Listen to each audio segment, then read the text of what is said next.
Nós vamos falar hoje sobre diálogo interno. Diálogo interno. Mateus capítulo 9, verso 21, diz assim, a primeira parte do versículo. Porque dizia consigo mesma. Porque dizia consigo mesma. Dizem que de médico e de louco, todo mundo tem um pouco. Todo mundo que está doente sempre encontra alguém com alguma receita para curar suas doenças.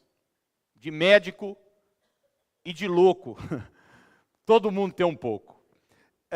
Quando eu era menino e eu via alguém conversando sozinho, na rua, ou falando, gesticulando sozinho, eu olhava e pensava, esse aí é doido. Esse aí não bate bem da cabeça, falta um parafuso para ele. Mas eu preciso ser honesto com os irmãos. Eu também falo sozinho. Mais alguém aqui ou não? Eu não estou dizendo que você vai me encontrar para a rua, falando, conversando. Às vezes é audível. Assim, quando eu estou mais no secreto. Tá? Na frente do espelho.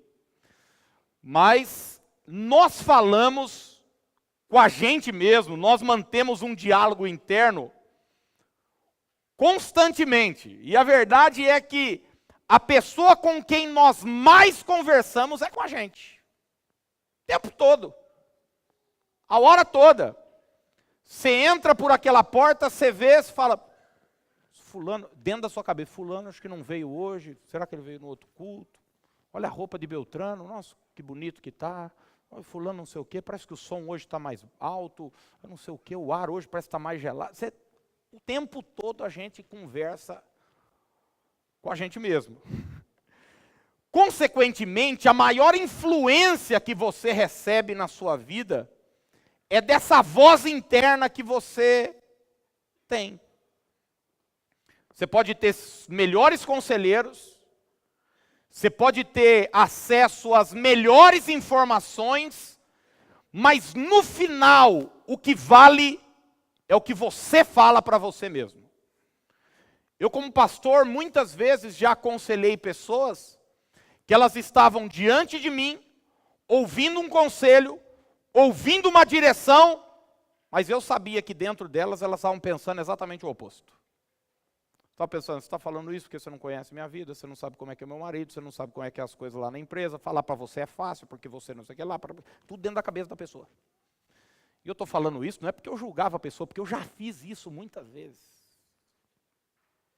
Eu já me assentei, ouvi alguém falar e dizia, ele está falando isso porque ele não sabe, dentro de mim. Dentro da minha cabeça, nós conversamos com a gente o tempo todo, na rua, em casa, o tempo todo. Por exemplo, esses dias eu saí do elevador do prédio, na hora que eu olho, o meu vizinho de garagem botou um Porsche do lado do Onix. Na hora veio uma voz interna dentro de mim. Eu não vou falar qual foi. Mas vem uma voz interna. Às vezes dizendo, você está ruim mesmo, hein? Às vezes dizendo, seu vizinho está bem mesmo, hein? Às vezes dizendo, que diferença, hein? Como é que pode, hein? O bom é que do outro lado tinha um Fusca. Eu falei, bom, eu não estou bom, mas também não estou... Todos nós o tempo todo conversamos com a gente mesmo. E é curioso que a Bíblia vai mostrar inúmeros diálogos internos. Gente meia doida, igual eu, igual você, que conversa sozinho. O primeiro diálogo interno que a Bíblia mostra é de Abraão. E eu vou pedir para você abrir rapidinho comigo em Gênesis capítulo 17. É o texto onde eu preguei semana passada, inclusive, Deus se apresenta a Abraão, renova a sua promessa, renova a sua aliança com ele, diz para ele, eu vou te multiplicar extraordinariamente, eu vou mudar seu nome, eu vou mudar o nome da sua mulher. E a Bíblia diz em Gênesis 17:17 o seguinte: então se prostrou Abraão rosto em terra, e se riu, e disse consigo,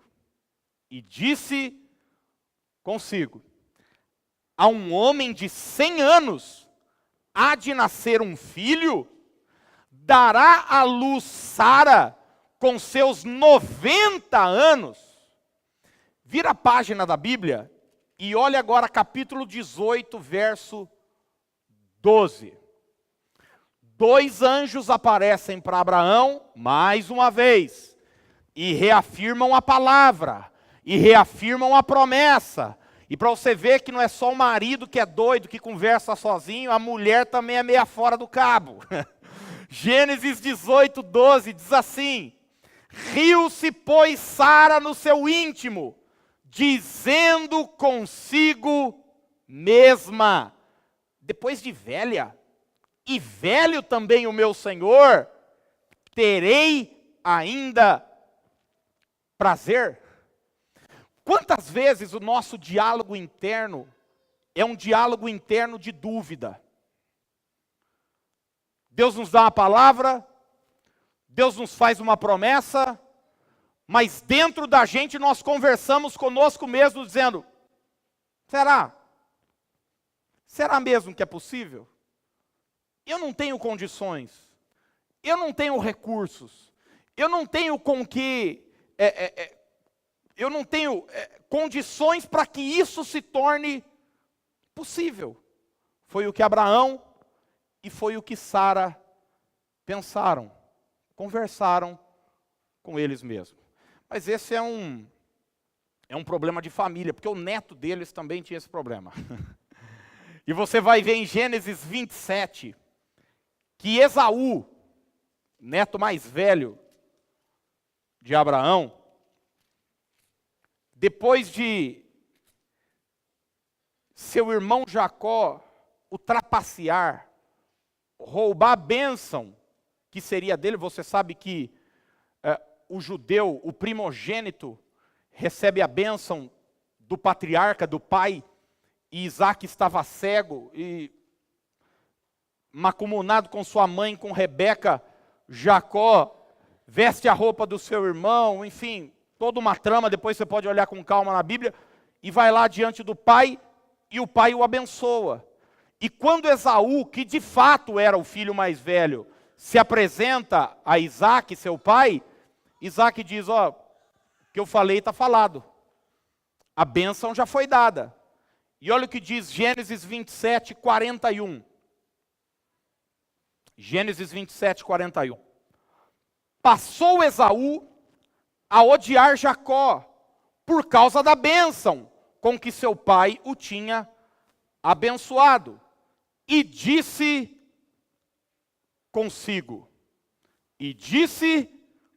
consigo, vem próximos os dias de luto por meu pai, então matarei a Jacó, meu irmão. Ele disse com ele mesmo. Ele não falou para ninguém. Ele não falou audivelmente. Ele não falou para o seu pai isso, para sua mãe. Mas ele manteve um diálogo interno de vingança. E quantas pessoas se alimentam de um diálogo assim? Um dia, meu ex-marido vai pagar pelo que ele fez. Um dia, meu ex-sócio vai pagar cada centavo. Meu cunhado, minha sogra, meu pai, minha mãe, quem me fez mal. Um dia, esses diálogos internos de vingança, que vão acabando com a nossa vida, que vão nos prejudicando. Esaú, durante anos, se alimentava disso. 1 Samuel, capítulo 18, vai mostrar que o primeiro rei de Israel também falava sozinho. Olha só o que diz aí.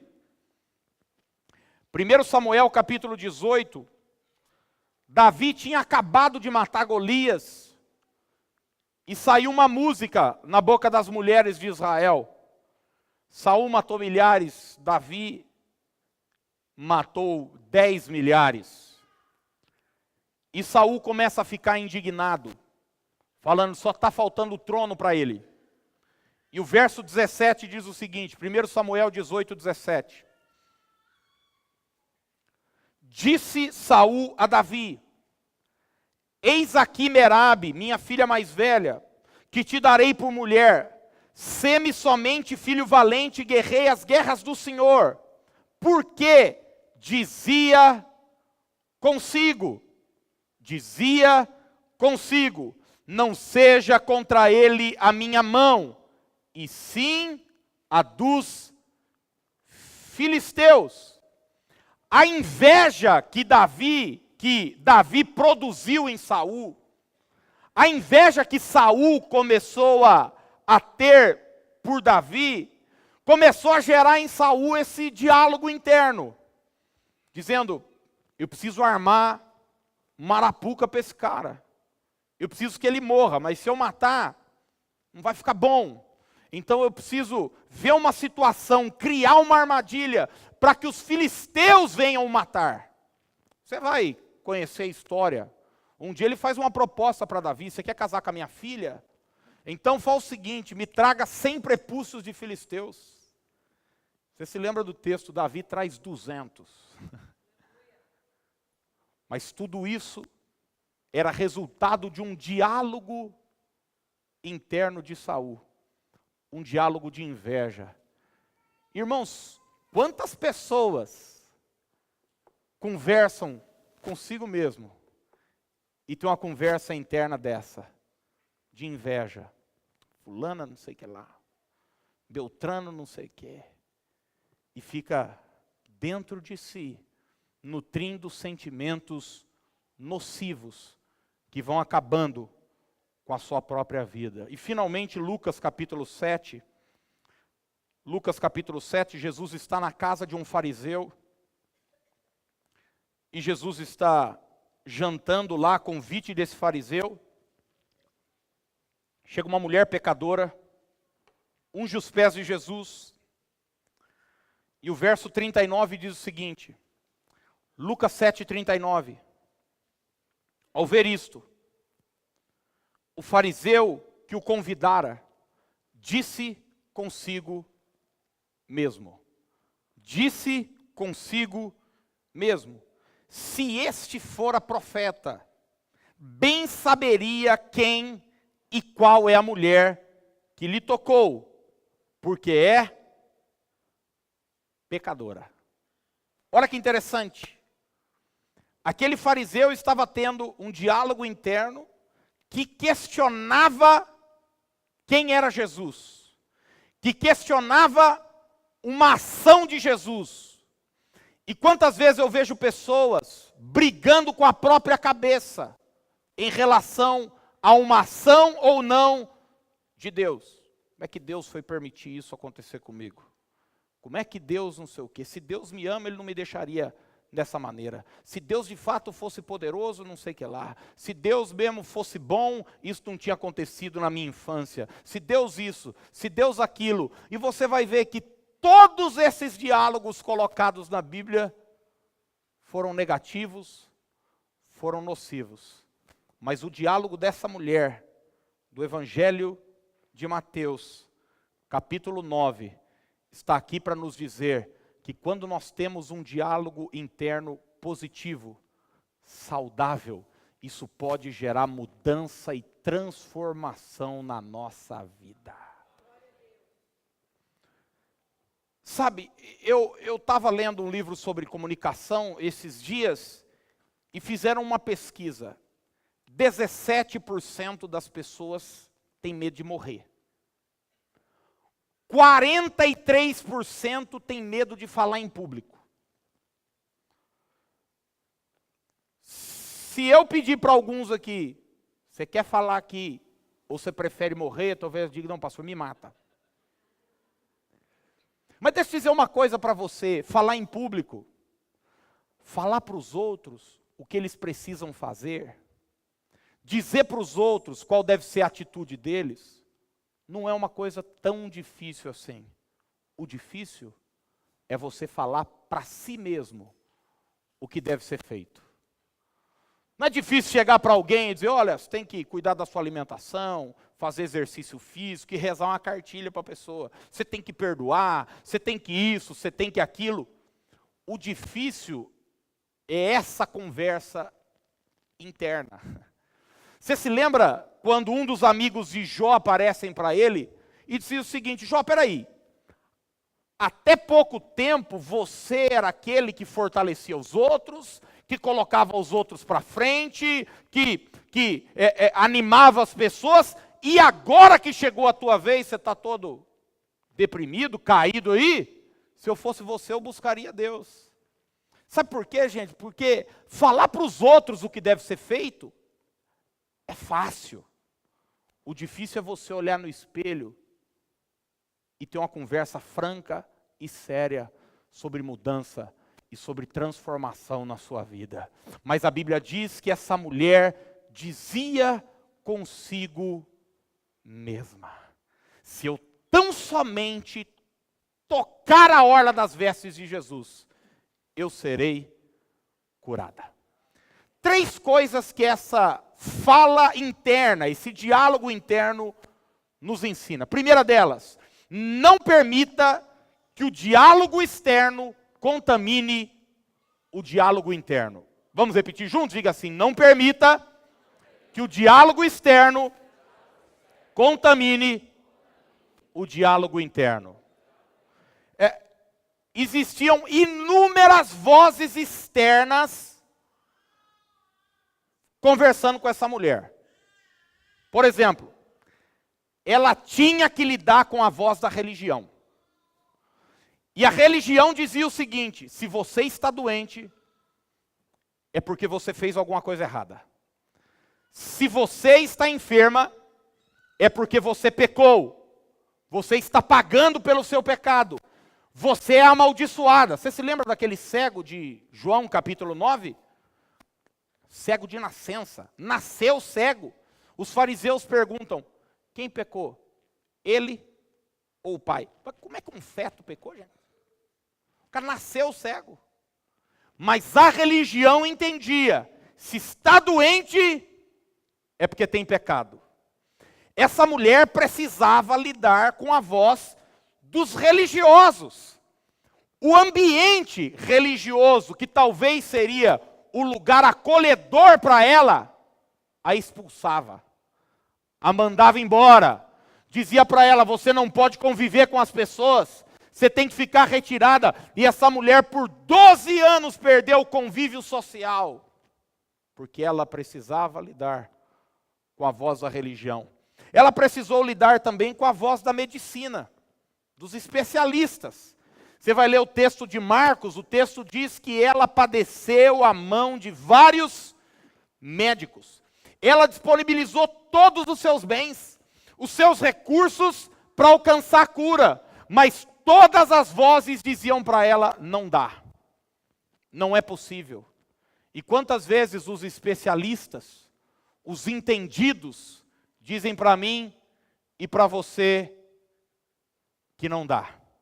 Essa mulher precisou enfrentar a voz do passado. E, gente, se tem uma voz doída, é a voz do passado, não é verdade? É a voz das nossas tentativas frustradas. É aquela voz que me diz e te diz o seguinte: você já tentou, por que você vai tentar de novo? Você sabe que não dá certo. Você nunca vai ser feliz. Você nunca vai alcançar a cura. Você já tentou um relacionamento, você quebrou a cara tantas vezes. Você já tentou abrir uma empresa, faliu, por que você vai tentar de novo?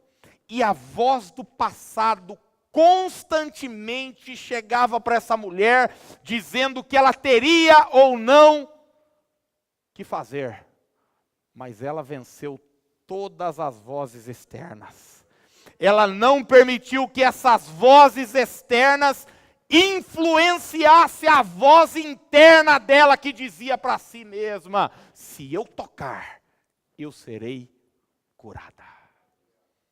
Eu e você estamos rodeados de gente, da mídia, de pessoas, de especialistas, das nossas experiências, de religiosos, dizendo o que é certo, o que é correto, o que devemos fazer, o que não devemos fazer, mas que em nome de Jesus você saia daqui hoje não permitindo se contaminar com essas vozes.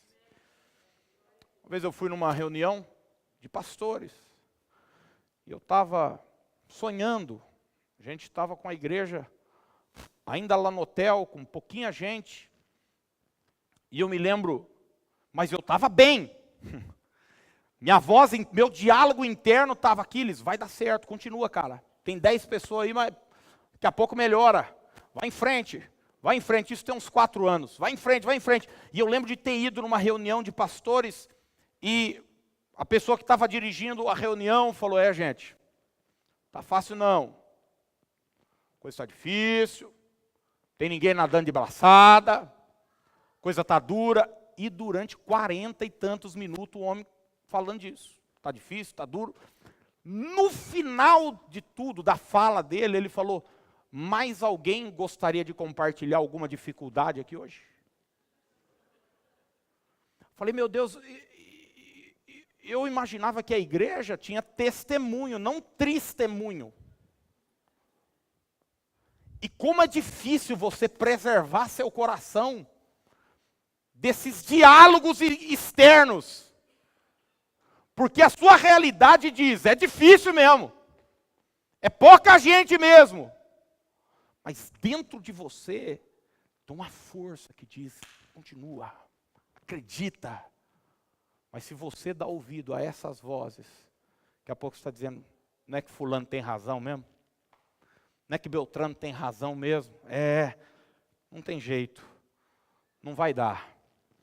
Nesse mesmo período, quando a gente ainda fazia reunião aqui no Hotel Royal, com pouquinha gente, eu me lembro de ter ido com uma pessoa num ambiente assim, bonito como esse, bem preparado, umas centenas de assentos, e eu falei para essa pessoa o seguinte, falei, cara, um dia, num futuro muito breve, a igreja que eu sou pastor vai ter um lugar assim.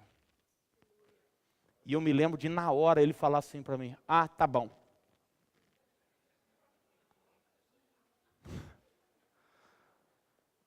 Você precisa resolver se vai permitir com que essas vozes se interiorizem ou se você vai ficar livre de toda a contaminação em nome de Jesus. Eu já disse para vocês que eu parei de assistir televisão já tem um tempo. Foi a melhor coisa que eu fiz na minha vida. Você pode me chamar de tapado, eu não assisto Globo, eu não quero saber de notícia, eu não vou resolver o problema de Brasília. Eu só vou passar raiva. Isso me trouxe saúde emocional. Meu diálogo interno melhorou, depois que eu fiquei sabendo que algumas coisas eu não preciso saber. Não se contamine. Segundo lugar, ajuste seu diálogo interno com seus objetivos. Vamos repetir? Diga, ajuste seu diálogo interno com seus objetivos. O que eu estou querendo dizer é o seguinte, a sua voz interna precisa apontar para o lugar que você deseja chegar. A sua voz interna, o que você fala para você mesmo, precisa estar alinhado, precisa estar direcionado com o lugar que você deseja chegar. Sabe, muitas pessoas querem chegar num lugar, mas estão falando sobre outro. Muitas pessoas, por exemplo, querem um futuro X, mas estão constantemente falando do seu passado. Muitas pessoas querem a cura, mas estão falando sobre enfermidade. Muitas pessoas querem a prosperidade, mas estão falando sobre miséria e escassez. A sua voz interna, eu não estou falando o que você e eu falamos para os outros, hein? Que a gente assim fala para os outros, acabou a conversa, tchau, e depois a gente vai embora com a nossa própria consciência. Eu estou falando aquela voz que daqui a pouco vai aparecer quando você botar a cabeça no travesseiro. E talvez você vai lembrar de algumas coisas que eu falei aqui para você, mas dentro de você vai ter uma voz dizendo, não sei não, hein? Ou você acha que eu não sei que enquanto eu estou falando com você, tem uma outra voz falando junto com você? Gente, há pessoas que têm um diálogo interno horrível. Horrível. Uma vez eu fui convidado para jantar, um amigo me convidou, eu morava em Rio Claro, vim até Piracicaba. A gente jantou, eu e a Dani. Na hora que eu fui pegar a pista, ele me ligou. E ele ficou, acho que uns 30 minutos no telefone comigo. E eu me lembro dele ter me perguntado, você já chegou em casa? Eu falei, cheguei. Ele, então tá bom, outra hora a gente fala, beleza. E esse meu amigo, ele sofre de transtorno compulsivo. Crises de ansiedade. E ele, algumas semanas depois, me confessou, ele falou, Aquiles, sabe por que eu te liguei naquele dia? Por quê? Lembra que eu fiquei meia hora no telefone com você? Eu falei, lembro. Ele falou, você lembra que estava chovendo? Ele falou, tinha uma voz que me falava na minha cabeça que você ia capotar o carro por causa da chuva. E como eu te convidei para jantar, eu ia ter que carregar essa culpa o resto da vida. E daí você diga, Aquiles, seu amigo é doido. Eu quero dizer para você que tem muito doido por aí. Tem muita gente que já deveria ter seu próprio negócio aberto, mas não abriu ainda. Sabe por quê? Porque uma voz interna diz para você, não vai dar certo. Isso está te segurando. Tem muita gente que já deveria ser feliz no amor. Está casado, está realizado. Mas sempre que você vai dar um passo à frente, tem uma voz interna que diz para você, e você se sabota. E sua vida não anda. E sua vida não caminha. A sua voz interna precisa estar alinhada com o lugar que você quer chegar. Com o seu destino. Com os seus sonhos. Aqui está a chave daquilo que é profético. A gente não usa a boca para descrever. A gente usa a boca para criar. Salomão diz que o poder da vida e da morte estão aonde? Na língua. Existe algo poderoso. E sabe onde ele está? Debaixo do seu nariz. Sua boca. Aquilo que você fala. A gente não deve usar as nossas palavras para descrever a situação. A gente deve usar as nossas palavras para transformar a situação. Foi isso que o Espírito de Deus fez com Ezequiel ali no Vale dos Ossos Secos. Ezequiel capítulo 37, ele manda Ezequiel andar no meio do Vale dos Ossos, mas ele não pediu para Ezequiel, comece a descrever a situação. Comece a dizer, como é que está os ossos aí? Tá, não. Ele diz, profetiza, profetiza, profetiza, profetiza. E através do poder da profecia, do poder das palavras, do poder de um diálogo sadio, aquele vale de ossos secos se transformou num numeroso exército. Em Marcos 11, 22, Jesus diz, tende fé em Deus. Porque em verdade vos afirmo que se alguém disser a este monte, ergue-te e lança-te no mar, e não duvidar no seu coração, mas crer que se fará o que diz, assim será com ele. Como é que está sua conversa interna? Tem a ver com o seu destino? Tem a ver com o lugar que você quer chegar? Dias atrás o Senhor me repreendeu, porque eu tenho grandes sonhos. Talvez, deixa eu ver se a turma daqui da noite tem mais fé do que a turma da manhã. A turma de manhã está meio derrubada hoje. Talvez para algumas pessoas, a igreja desse jeito está perfeito. Mas eu creio que Deus tem muito mais. Muito mais, muito mais. Muito mais. E quanto maior a bênção, gente, maior o quê? O fardo. Quanto mais alta a posição, maior a oposição. E eu me lembro que cada passo que nós fomos dando ministerialmente, uma voz interna queria me sabotar. Eu me lembro, por exemplo, do primeiro mês nosso aqui, nós mudamos para cá em 2015, em janeiro de 2015 nós inauguramos, tínhamos saído de um salão de 60 metros quadrados para esse lugar que tem 1.000 metros quadrados ao todo. E eu me lembro quando veio a primeira conta de energia. Uma voz falou para mim, meu filho, o negócio pegou para o seu lado. Há 2 semanas, a gente fez a manutenção de todos os ares condicionados aqui. Não só daqui, mas como das 15 salas que tem, 2 aqui, na verdade tem 4 aqui, mais 3. Eu nem faço muita conta para poder dormir depois da noite.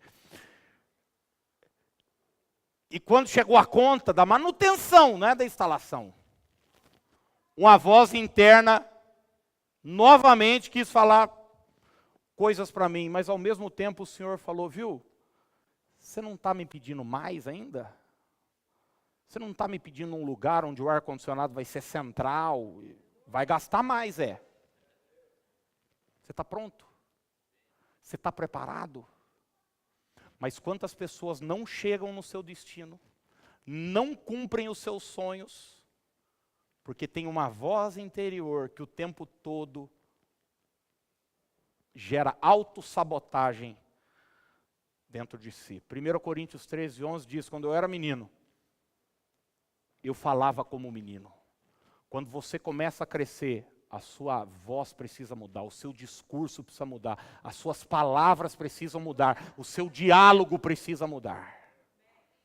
Alinhe hoje, em nome de Jesus, o seu diálogo interno com os seus sonhos. Deus tem muito mais para você.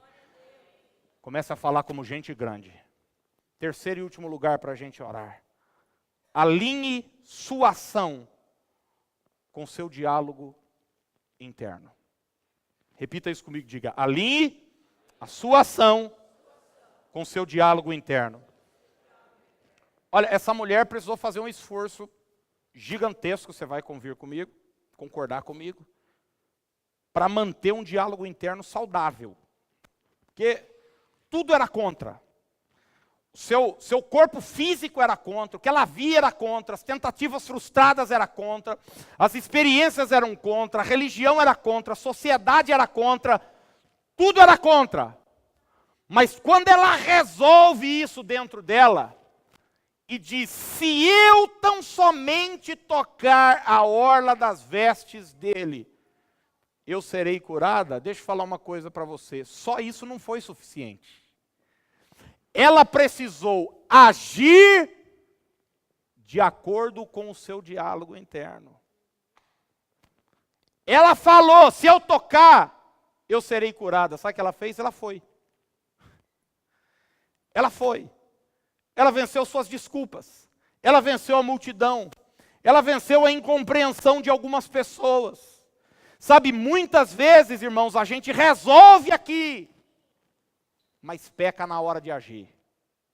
Porque mais importante do que as coisas que você resolve aqui dentro, são as coisas que você vai fazer amanhã, segunda cedo. São suas ações. É sua prática. Porque não adianta você ter uma mente só transformada, você receber de Deus instrução, se você não semear. Porque a gente não colhe as nossas intenções, nós colhemos aquilo que plantamos. A gente não colhe aquilo que gostaria. Eu vejo pessoas dizer o seguinte, não, mas eu tenho um coração, mas você não colhe seu coração. Não aqui, mas eu sou uma pessoa boa. Mas você não colhe essa Madre Teresa que você... A vida é resultado daquilo que você planta, daquilo que você semeia. Então hoje, em nome de Jesus, pega esse diálogo interno, que enquanto você ouve a palavra de Deus, isso vai gerando mudança, vai produzindo transformação dentro de você, sim ou não? Porque a fé vem pelo ouvir, e ouvir da palavra de Deus, e parta para cima em nome de Jesus. Parta para... As desculpas vão aparecer, as dificuldades estão aí, mas o Espírito de Deus está aí para te ajudar também. Fica de pé para a gente orar em nome de Jesus.